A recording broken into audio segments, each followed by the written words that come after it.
आपल्या सर्वांचं प्रभू येशूच्या नावामध्ये मी Shweta Madan Mohan Bhaktul, wife of Anant Robert, ख्रिस्त सुवार्ता मंदिर, नारायण साळ, परभणी इथून स्वागत करते. ऑनलाईन भक्तीमध्ये आपल्या सर्वांचं स्वागत. आपण प्रार्थना करू. माझ्या जिवंत परमेश्वरा, माझ्या बापा, दयाळू बापा, ही वेळ तू आम्हाला दिलीस त्याबद्दल तुझे उपकार मानतो. प्रत्येक गोष्टीबद्दल तुझी आम्ही उपकार स्तुती करतो, कारण आजचा संदेश तू प्रेरणा दिली की उपकार स्तुतीवर द्यायचा आहे. त्याबद्दल आम्ही तुझे उपकार मानतो. आमच्या जीवनाबद्दल तू आम्हाला दिलेल्या जीवनाबद्दल, आमच्या जीवनाबद्दल प्रभू येशू जो आमच्या तारणारा आहे त्याची ओळख तू आम्हाला होऊ केलीस आणि त्याच्या सहभागितेमध्ये, तुझ्या सहभागितेमध्ये, पवित्र आत्म्याच्या सानिध्यामध्ये, सहभागितेमध्ये तो आम्हाला जीवन जगण्यास मदत करतो. त्याबद्दल तुझे उपकार मानतो. आजच्या संदेशावर तो आशीर्वाद पाठव. तू माझ्याद्वारे बोल. ऐकणाऱ्यांचे कान तू उघड, मन तू उघड आणि आत्म्याने तुझी उपकार स्तुती करावी, तुझे उपकार मानावे, तुझी भक्ती, आराधना, उपासना करावी असा आत्मा तू प्रत्येकाला दे. आणि आम्ही आमचं जीवन तुझ्या हातामध्ये देतो, तुला समर्पित करतो. प्रभू येशूच्या नावात ही प्रार्थना मी मागते, म्हणून तू ऐक. आमेन. उपकार स्तुतीचा महिना सुरू झालेला आहे. 23 नोव्हेंबर ते 23 डिसेंबर उपकार स्तुतीचा जो महिना आहे, आणि ह्या उपकार स्तुतीच्या महिन्यामध्ये आपण एक दुसऱ्याचे आभार मानतो, एक दुसऱ्याला घरी बोलवतो, चहाला बोलवतो, फराळाला बोलवतो किंवा जेवणाला बोलवतो आणि एक दुसऱ्याचे आभार मानत सगळ्यात प्रथम आपण आपला जो परमेश्वर पिता आहे, देवबाप आहे, स्वर्गातला जो आपला बाप आहे त्याचे आपण उपकार मानतो, आभार मानतो आणि संपूर्ण महिना विशेष करून आपण असाच घालवतो. आणि उपकार स्तुतीचा महिना आहे, उपकार स्तुतीचा संदेश तर देणं आहेच आहे. आज आपण उपकार स्तुतीचं महत्त्व बघणार आहोत एका उदाहरणावरून, आणि तेच उदाहरण आपण एलॅबोरेट करणार आहोत, पुढे नेणार आहोत. त्याच उदाहरणावर सगळा आपला संदेश अवलंबून आहे. मला ह्या संदेशामध्ये मदत केलेली आहे ब्रदर रवींद्र मगर यांनी, आणि मी त्यांचेही आभार मानते. आपण एक वचन वाचूया, संदेशावरच आधारित आहे. वचन आहे, आपण उदाहरण बघणार आहोत हेजकिया राजाबद्दल, आणि वचन आहे यशयाचं पुस्तक 38, 18 आणि 19, आयझिया 38, 18, 19. वाचते मी. अधोलोक तुझा धन्यवाद करीत नाही, मृत्यू तुझी स्तुती गात नाही, शवगर्तेत उतरलेले तुझ्या सत्याची अपेक्षा करीत नाहीत. जिवंत माणूसच तुझा धन्यवाद करतो, तसा मी आज करीत आहे. बाप तुझे सत्य मुलास प्रगट करतो. आणि आजचं हे जे वचन आहे त्याबद्दल प्रभू येशू ख्रिस्ताला धन्यवाद. त्याचप्रमाणे आजचा दिवस आपल्या आयुष्यात जोडला, त्याची उपासना करण्याची आपल्याला संधी दिली, म्हणून आपला जो परमेश्वर आहे देवबाप त्यालाही धन्यवाद, त्याची स्तुती, उपकार स्तुती आपण करतो. आपण करूया आजच्या दिवशी. वरचं जे वचन वाचलं आपण, यशया 38, 18 आणि 19, हे हेजकिया राजा जेव्हा तो आजारी पडला आणि आजारातून वाचल्यावर त्याने वरच्या ओळी ज्या आहेत त्या लिहिल्या आहेत. हे अतिशय महत्वाचे वचन आहे. त्याने आपल्या मुखातून कबूल केले.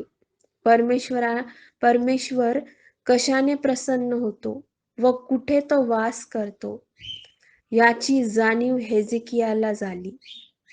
तो म्हणतो वचनामध्ये, यशया 38, 18 आणि 19, ती ओळ मी वाचते. अधोलोक तुझा धन्यवाद करीत नाहीत. याचा अर्थ असा होता की हेजकिया राजाने परमेश्वराने त्याच्या जीवनात जे उपकार केले त्याबद्दल परमेश्वराला धन्यवाद दिला नाही, त्याची उपकार स्तुती केली नाही, त्याला आभार प्रदर्शन केले नाही. त्यामुळे त्यास मोठ्या आजाराचा सामना करावा लागला. म्हणजे हेzekiयाला मोठ्या आजाराचा सामना करावा लागला. त्या आजाराने तो मरणार हा परमेश्वराचा संदेश यशयाने हेzekiयाला दिला होता. जेव्हा हेzekiयाला मरणाचा संदेश मिळाला तेव्हा त्याने प्रार्थना केली आणि ती प्रार्थना आपण वाचूया वचनामध्ये. यशयाचं पुस्तक 38 आणि 3 वचन, आयझेया 38 आणि 3 वाचते मी. हेzekiया काय म्हणतो? हे परमेश्वरा, मी तुझ्यासमोर सत्याने व सात्विक मनाने वागलो आहे व तुझ्या दृष्टीने जे योग्य तेच करीत आलो आहे हे स्मर, अशी मी तुला विनंती करीतो. असे म्हणून हेzeकिया मनस्वी रडला. आपण एक विचार करूया की ह्या हेzeकिया राजाने केव्हा कबूल केले? ह्या सर्व गोष्टी केव्हा कबूल केल्या? जेव्हा तो आजारी पडला आणि त्यास त्याच्या मरणाची भीती वाटली, म्हणून त्याने अश्रू गाळून प्रार्थना केली. वचन सांगते की परमेश्वराने त्याची प्रार्थना ऐकली. पण आयुष्य किती दिले? जे हयातीत होते त्याच्यात अधिक 15 वर्ष. आपला परमेश्वर पूर्ण आयुष्य देणार आहे आणि हे आपल्याला पाहायला मिळतं. वचनच काढूया आपण नीतिसूत्रे 3 आणि 16 मध्ये. त्याच्या उजव्या हातात दीर्घायुष्य आहे, त्याच्या डाव्या हातात धन व गौरव ही आहेत.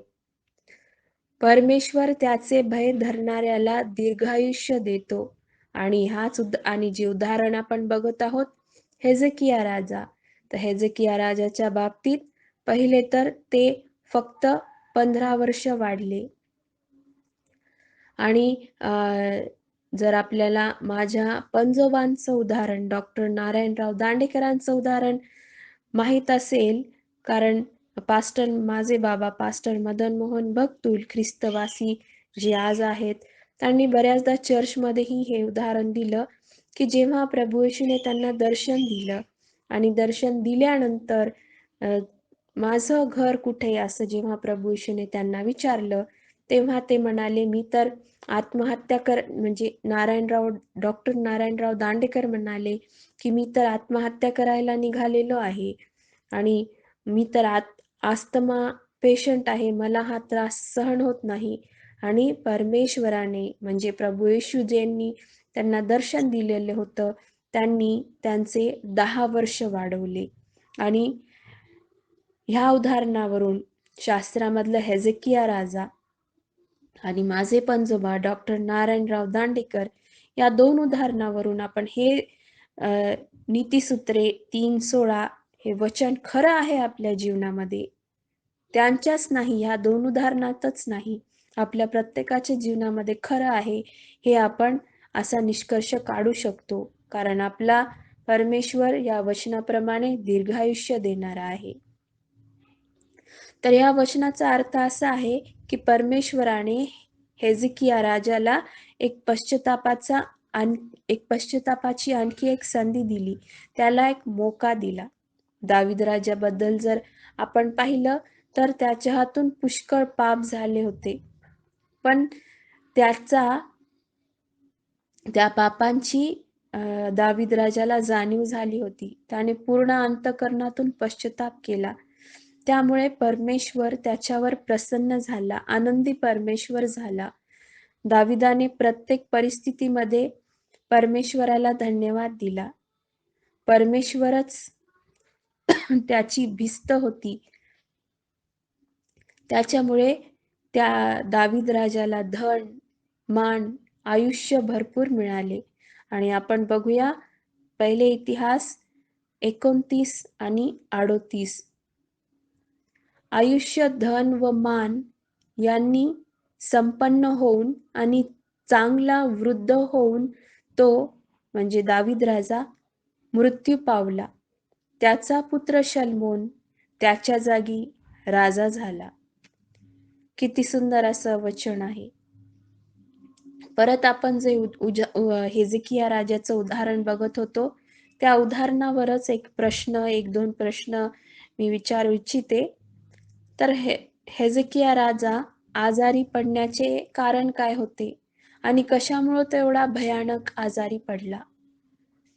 वचन वाचूया आपण दुसरे इतिहास 32 आणि 25. दुसरे इतिहास 32 आणि 25. पण हेजेकियाने, वाचते मी वचन, पण हेजेकियाने आपल्यावर झालेल्या उपकारांची फेड केली नाही. त्याचे हृदय उन्मत्त झाल्यामुळे त्याच्यावर, यहुदावर व यरुशलेमावर कोप झाला. परमेश्वराने केलेल्या उपकाराची फेड हेजेकिया राजाने केली नाही. उपकाराची फेड म्हणजे काय? परमेश्वराची उपकार स्तुती करणे, परमेश्वराच्या नावाला धन्यवाद देणे, परमेश्वराचे आभार मानणे, आणि ह्या सर्व गोष्टी तर हेजेकिया राजाने केल्याच नाहीत. थेसलनिकाकरास पहिले पत्र 5 आणि 18 असं सांगतं आपल्याला, सर्व स्थितीत उपकार स्तुती करा, कारण तुम्हाविषयी ख्रिस्त येशूमध्ये देवाची इच्छा हीच आहे. मी एक इथे माझं स्वतःचं उदाहरण सांगू इच्छिते. बाबांचं काही महिन्याआधीच बोलावणं आलं. प्रभूने त्यांना बोलावून घेतलं आणि अचानकच ह्या सर्व गोष्टी एकानंतर एक घडल्या. त्यामध्ये आपल्या काही जणांनी फ्युनरल पाहिलं. त्या फ्युनरलमध्ये हे वचन मला आठवलं, थेसलनिकाकरास पहिले पत्र 5 आणि 18. आणि मी असं केलं म्हणून मी स्वतःचं उदाहरण देऊ शकते. आणि त्यावेळेसही, त्या प्रसंगी देखील बाबा जरी आमच्यामध्ये नव्हते, ख्रिस्तवासी पास्टर मदन मोहन भक्तुल त्यावेळेस आमच्यामध्ये नव्हते, पण रडण्याऐवजी, दुःख करण्याऐवजी मी असं ठरवलं की मी परमेश्वराचे उपकार मानीन. मला हे वचन आठवलं की सर्व परिस्थितीत परमेश्वराचे उपकार मानले पाहिजे. आणि तिथे सगळं फ्युनरल झाल्यावर, ज्या पाळक साहेबांनी फ्युनरल केलं, त्यांनी आम्हाला 2 शब्द बोलण्याची संधी दिली. तिथे मी बाबांसाठी परमेश्वराचे उपकार मानले. आणि आज ते आमच्यामध्ये जरी नसले, फक्त त्यांचा ॲड्रेस चेंज झाला आहे, ते ख्रिस्तवासी झाले आहेत आणि सुखलोकात ते प्रभू येशू संगती आहेत, ह्याची खात्री तर आहेच आहे. आणि फक्त ॲड्रेस चेंज झाल्यामुळे इथे दिसत नाहीयेत ते, तर ते सुखलोकात आहेत. आणि मी परमेश्वराची ह्या गोष्टीसाठी उपकार स्तुती केली आणि ते धैर्य परमेश्वराने दिलं, त्याबद्दल मी त्याचे उपकार मानते. तर मग परत एकदा आपण आपल्या संदेशाकडे येऊया. संदेश म्हणजे हेजेकिया राजाचं जे उदाहरण आपण घेतलेलं आहे उपकार स्तुतीच्या महत्व आपल्याला कळण्यासाठी. तर हेजेकिया राजा आजारी पडण्याचे हेच कारण आहे, जो प्रश्नावर विचारला होता. जेव्हा हे सत्य त्याला कळाले, तेव्हा त्याला जिवंत असून मेलेल्यासारखे वाटले. हेजेकिया राजाला, की त्याने उपकार स्तुती केली नाही, आणि त्याने उपकार स्तुती केली नाही हे त्याला समजले, आणि त्याला जिवंत असूनही मेल्यासारखे वाटले. म्हणून तो म्हणतो यशया 38 मध्ये 38, 18 आणि 19, 38, 18 आणि 19 मध्ये, अधोलोक तुझा धन्यवाद करीत नाही, मृत्यू तुझी स्तुती गात नाही. त्याने परमेश्वराच्या उपकाराबद्दल परमेश्वराला धन्यवाद दिला नाही, म्हणून त्याने स्वतःला मेलेल्या अवस्थेत तुलना केली. मग कोण परमेश्वराचा धन्यवाद करू शकतो? कोण त्याची उपकार स्तुती करू शकतो? तर ह्याचं उत्तर आपल्याला त्याच वचनामध्ये आहे, म्हणजे यशया 38, 18 आणि 19 मध्येच आहे. ती ओळ मी वाचते. जिवंत माणूसच तुझा धन्यवाद करतो. म्हणजे जर आपण जिवंत आहोत, तर आपण त्याचा धन्यवाद करू शकतो. जिवंत माणूसच परमेश्वराचा, आपल्या देवबापाचा धन्यवाद करू शकतो. तर हो, जे खरोखरच आत्मिक रीतीने जिवंत आहेत, तीच व्यक्ती परमेश्वराचा धन्यवाद करू शकते. जरी आपण जिवंत असलो आणि आपण धन्यवाद करत नाही, तर नक्कीच आपण मेलेल्यासारखेच आहोत. वचनच सांगतं. आणि हेजेकिया राजानेच स्वतःची तुलना मेलेल्यामध्ये मेलेल्या माणसासारखी केलेली आहे. मी मेलेलो आहे अशीच त्याने तुलना केलेली आहे. जर आपण आपल्या जिवंत परमेश्वराला धन्यवाद, गौरव देत नाही, तर आपण मेलेल्या अवस्थेत आहोत. पैसा, नाव, सन्मान हे परमेश्वर प्रत्येकाला देतो, पण त्याबद्दल आपण परमेश्वराला धन्यवाद दिला पाहिजे. स्वर्गात तर देवदूत न थांबता परमेश्वराची स्तुती करतात, त्याला धन्यवाद देतात, गौरव ते त्याला देत राहतात, करत राहतात. मग आपण तर किती विशेषे करून अधिक परमेश्वराला गौरव दिला पाहिजे, धन्यवाद दिला पाहिजे. जर परमेश्वराच्या इच्छा आपण जाणून घेत नाहीत, तर आपण न्यायाच्या दिवशी नाकारले जाऊ शकतो.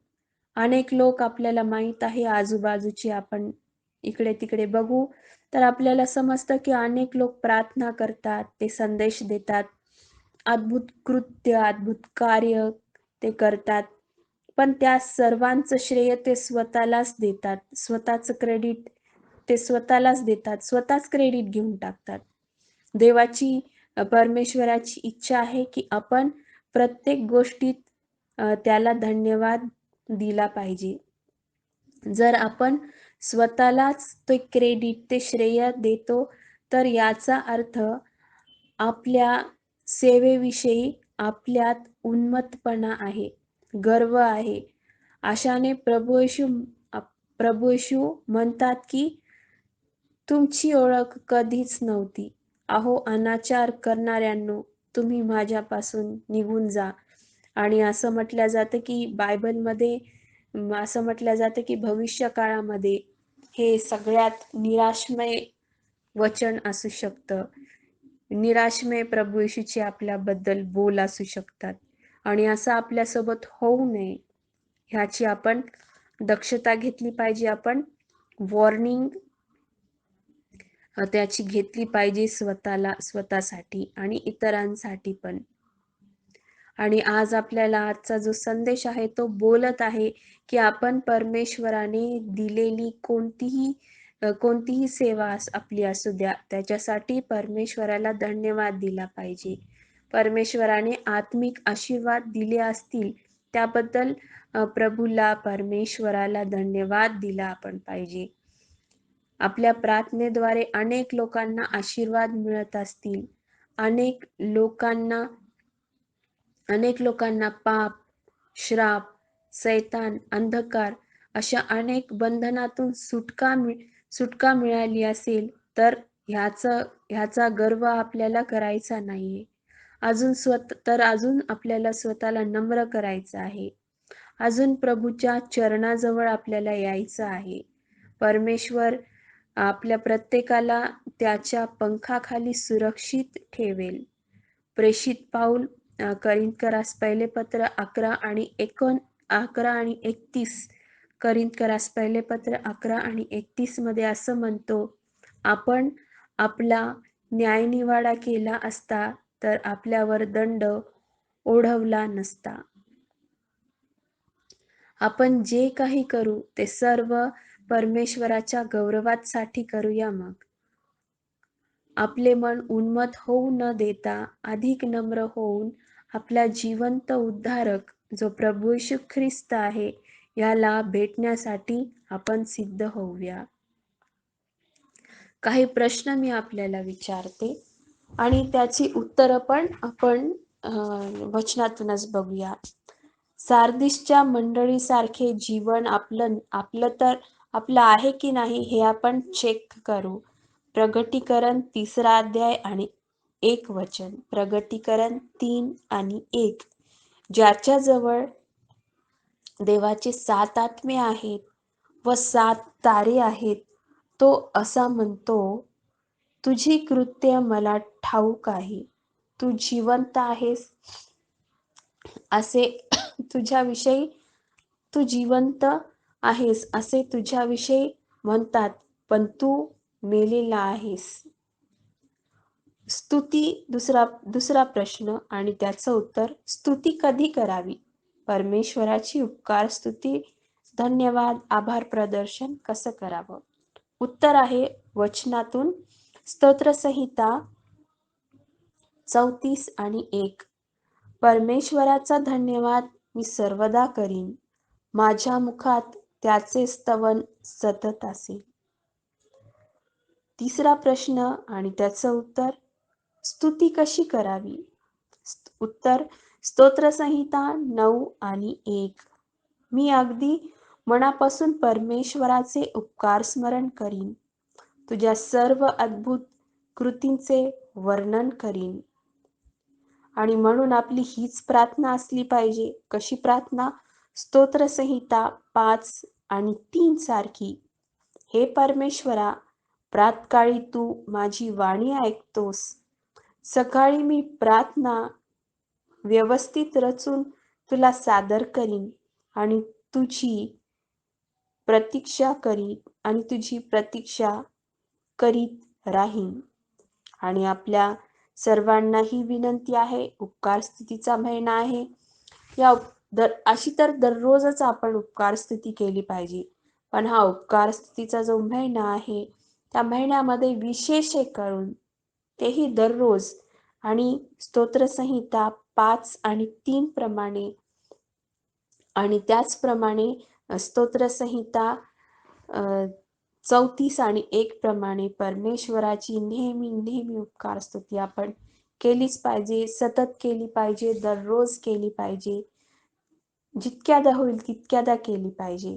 आणि बरेच उपकार स्तुतीवर संदेश आपण ऐकलेले आहेत. काही संदेश चर्चमध्ये आपण ऐकलेले आहेत. तेव्हा आपलं YouTube चॅनल नव्हतं. जर आपल्याला आठवत असतील तर आपण वर्षाच्या सुरुवातीला उपकार स्तुती का करावी ह्या असे बरेच संदेश ऐकलेले आहेत. ते संदेश आपण रिव्ह्यू करूया, आपल्या माइंडला रिब्रश करूया आणि ह्या सर्व गोष्टींसाठी परमेश्वराची उपकार स्तुती करूया. आपल्याला लहानातली लहान जरी गोष्ट ती वाटत असेल तरी त्याची उपकार स्तुती करूया. आणि विशेष म्हणजे आपल्याला सार्वकालिक जीवन जे प्रदान केलेलं आहे आपल्या देवबापाने, परमेश्वर पित्याने, प्रभू येशू ख्रिस्ताद्वारे, त्यासाठी त्याचे उपकार मानूया. आणि चला प्रभू येशूला तारणारा म्हणून स्वीकार करूया. आपण स्वतः पापी आहोत. सगळ्यात आधी ही गोष्ट स्वीकार करून आपल्या सर्व पापांचा पश्चाताप करून प्रभू येशूला वैयक्तिक तारणारा स्वीकार करून बाप्तिस्म्याद्वारे त्याच्या जवळ येऊया आणि खऱ्या अर्थाने सार्वकालिक जीवन प्राप्त करूया. खऱ्या अर्थाने पश्चाताप, खऱ्या अर्थाने प्रभू येशूचा स्वीकार हेच आपल्याला सार्वकालिक जीवनाकडे नेतील. ज्या 4 स्टेप्स आहेत ज्या आत्ता आपण पाहिल्या, मी नंबर दिला नाही, पण 4ही स्टेप्स ज्या आत्ता मी सांगितल्या त्या सर्व केल्यानंतर आपलं खऱ्या अर्थाने केल्यावर, जेन्युइनली केल्यावर आपल्याला नक्कीच सुखलोक प्राप्त होईल आणि सार्वकालिक जीवनाचे हकदार आपण होऊ, त्या स्वर्गाचे वारीस आपण होऊ. आणि चला आपण ह्याची वाटचाल करूया, आपलं जीवन ह्याच मार्गाला लावूया आणि उपकार स्तुती परमेश्वराची करूया. या उदाहरणातून आपण हे शिकलो की हिजकिया राजाने उपकार स्तुती न केल्यामुळे काय झालं, उपकार स्तुतीचं महत्त्व आपण शिकलो, जाणलो आणि कशा रीतीने उपकार स्तुती करावी, कोणी उपकार स्तुती करावी आणि कधी उपकार स्तुती करावी, या सर्व गोष्टी ज्या आपण पाहिल्या, आज ऐकल्या, या सर्व आपण आपल्या जीवनामध्ये अंमलात आणूया. आशा करते की हा संदेश आपल्याला आशीर्वादित ठरला असेल आणि संदेश इथपर्यंत ऐकल्याबद्दल आपल्या प्रत्येकाचे मी आभार मानते. देवबाप आपल्या प्रत्येकावर खूप खूप आशीर्वाद पाठवो. धन्यवाद.